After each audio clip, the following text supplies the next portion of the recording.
Matthew 13:36. Tate, aphes tous oklus, eilthon eistain oikion, kai pras eilthon auto hoi mathetai autu legantes. Diasaphesan hemin tein parabalein ton zizanion tu agru. We read here, then, after he left the crowds, or perhaps he left the crowds and came. You can translate it either as a temporal adverbial participle or as an attendant circumstance, and you can add in the word and translate it along with the main verb.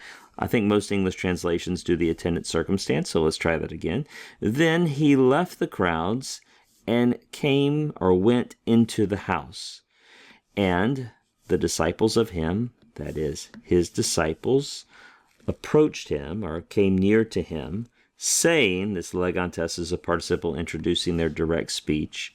They said, explain, that's an imperative, we'll come back to that. And of course, imperatives can communicate request or commands. And here, obviously, addressing the Lord Jesus, it is a request. His disciples said, explain to us the parable of the weeds of the field. If you're just joining us, you might want to glance back and refresh yourself about the enemy who came and sowed the weeds amidst the wheat, and they came up, and that's earlier in Matthew 13. So the parable of the weeds among the wheat. And now the disciples are asking for an explanation of that parable. Let's look at this word right here, this diasaphesan. So this is, I'm not surprised if you don't recognize this, because it only occurs 2 times in the New Testament, here and in Matthew 18:31. It does occur a few times in the Septuagint, in the Greek translation of the Old Testament. The lexical form is diasapheo,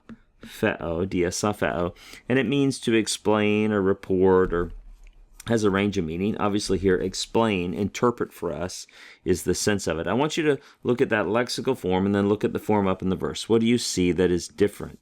You say, well, I see a sigma here, and you may remember that the regular aorist active imperative, second person singular ending, is son. You maybe memorized the form with luo, luson. That's what we have right there. We have that son ending.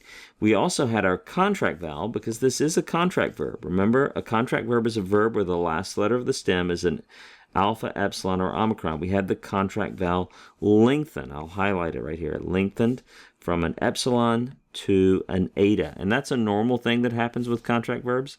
Alphas will become etas before a tense formative. Epsilons will become etas, and omicrons will become omegas. So the whole parsing again, we have an aorist active imperative, second person singular, from diasapheo, and again, a word that only occurs 2 times in the New Testament.